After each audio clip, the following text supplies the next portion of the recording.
maybe part of Washington's image problem in terms of modernism is that some of our most interesting works of modernist architecture don't necessarily fit the orthodox view of modernism.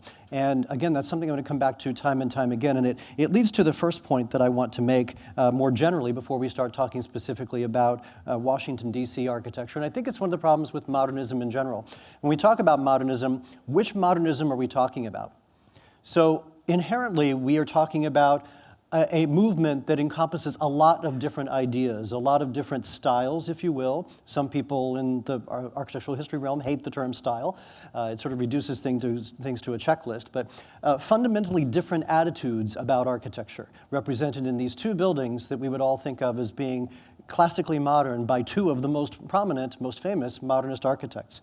Then you throw in the mix Frank Lloyd Wright, coming out of the arts and crafts tradition, using wood, as here in his own studio, often using brick, masonry materials, things that we don't necessarily associate with high modernism, and yet clearly, again, for much of his work, unquestionably modern, especially he got into the later years of his career where he did a variety of different things that were completely, seemingly removed from the early arts and crafts-oriented work of his career.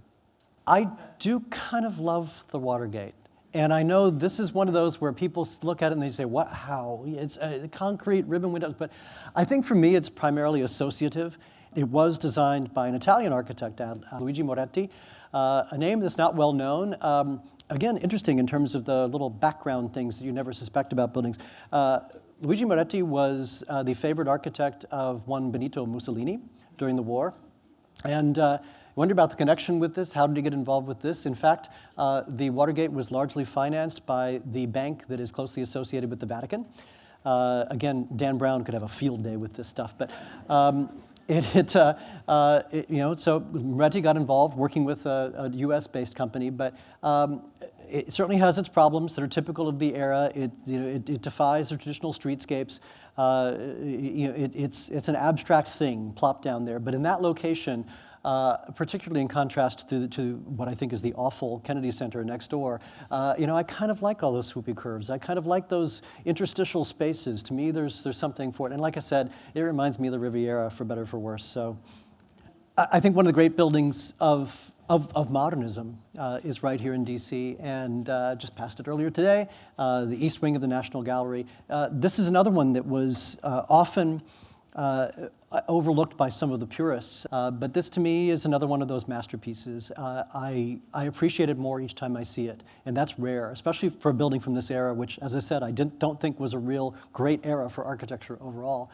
It is worth noting and explaining one of the downsides of the rapid progress in architectural design and construction in the mid-century was that there was a great deal of experimentation with building connections and materials. We didn't really quite know what we were doing as much as we thought we did. And so that's part of the problem, I think, in now assessing buildings of that era, is often there were material failures. There was a belief that this new material was going to work that maybe was overstated. So we've had to do some reparative work. But then every building has a need for maintenance and has a need for renovation occasionally. So that was an expensive one. That was a bad one. But again, I don't think that's an indictment of the architecture at the kind of cultural level, at the artistic level. They should have chosen some different connectors for their stone. This, though, is one that I find to be beautiful. It's not what I would do. If I were hired, even, and would not have done in 1990, I would have done something more overtly modern. But I think it's partially because I've always had an affinity for Art Deco. I love the stepped tower going up there.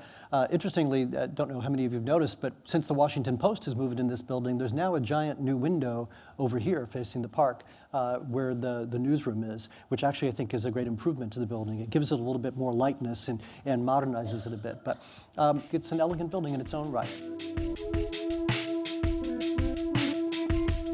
For me, modern architecture is architecture which takes advantage of contemporary technologies, recognizes the current ways in which societies and cities work, recognizes the current constraints on architecture, and tries to express all of those things in a way that is honest.